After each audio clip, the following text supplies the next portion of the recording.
क्योंकि आज जो परिस्थितियां प्रदेश के अंदर हैं, कानून व्यवस्था बिगड़ी हुई है, महंगाई जो है ना आसमान को छू रही है।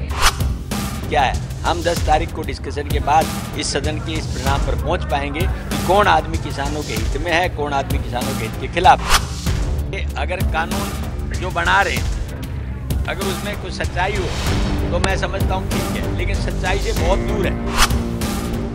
समझता हूँ एक जुमला है और सिर्फ नौजवानों को एक बहकाने वाली बात है। मैं इस बात में कांग्रेस के विधायक रावदान सिंह हमारे साथ मौजूद हैं। बजट सत्र शुरू हो चुका है। बजट सत्र के पहले दिन की गतिविधियां जो राज्यपाल के अभिभाषण के साथ शुरू हुई हैं। कांग्रेस का अविश्वास प्रस्ताव 10 तारीख को चर्चा में आएगा, क्या वो टिक पाएगा? बिल्कुल टिक पाएगा, क्योंकि आज जो परिस्थितियां प्रदेश के अंदर हैं, कानून व्यवस्था बिगड़ी हुई है, महंगाई जो है ना आसमान को छू रही है, और जो आज किसान 100 दिन से आंदोलन के ऊपर है, लेकिन केंद्र सरकार और प्रदेश सरकार इसके ऊपर बिल्कुल संज्ञान नहीं ले पा रही है। पूरे प्रदेश के अंदर एक राजनीतिक अव्यवस्था फैली हुई है। कई विधायकों ने जो सरकार के समर्थन में थे, उन्होंने अपना समर्थन विड्रॉ कर लिया है।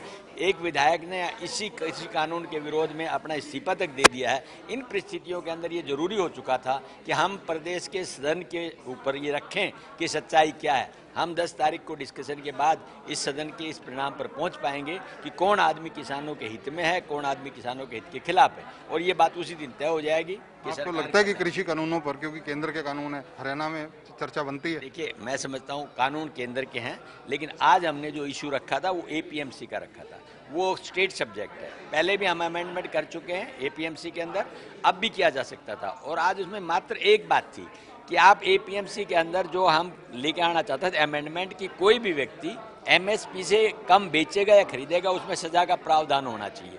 उसको उन्होंने ये कह के रिजेक्ट कर दिया कि मैटर इज सब जुडिस and the supreme court has granted stay on that, जबकि दोनों चीज़ें नहीं है। इस पर कोई स्टे सुप्रीम कोर्ट का नहीं है और न ही सब जुडिस ये मैटर है। इस बात को उन्होंने अनसुनी कर दिया और उसके बाद में कह दिया कि अगली सुनवाई अब 8 तारीख को।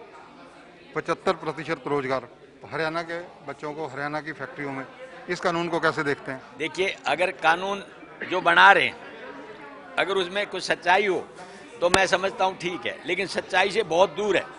क्योंकि इन्होंने इस बात को कह करके 75% की साथ में एक ऐसी चीज़ कह दी है कि डोमिसाइल को आपने 15 साल से 5 साल पे कर दिया। जब 5 साल कोई आदमी यहाँ पढ़ने के लिए आएगा या 5 साल सर्विस कर रहा है, वो भी यहाँ के रिजर्वेशन के लिए इंटाइटल हो जाएगा, तो हरियाणा के लोगों को कहाँ नंबर पड़ेगा? संख्या इतनी बढ़ जाएगी। ये लोग इस 75% और इस डोमिसाइल दोनों चीज़ों को लेकर के एक हरियाणा की डेमोग्राफी को चेंज करना चाहते हैं कि हकीकत में जो यहाँ के बेनिफिशरी हैं, खास तौर पर रिजर्वेशन के, उनका तो सारा मामला शून्य हो जाता है। और ये 75% शून्य हो जाएगा अगर ये 5 साल की डोमिसाइल की बात रही तो।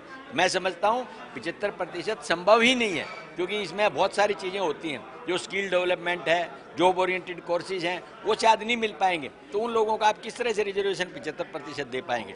इस बात का विरोध दूसरे लोगों ने भी किया। हम चाहते हैं कि हमारे हों, लेकिन हर प्रदेश इसी तरह से अगर 75 और 90 की बात करे और इस तरह से हम चलेंगे तो मैं समझता हूँ हमारा सारा, हम हरियाणवी एक, हरियाणा एक, वो बातें सारी खत्म हो जाएंगी। जब बाहर के लोग आके 5 साल में डोमिसाइल लेके नौकरी लेंगे तो यहाँ के लोग कहाँ जाएंगे?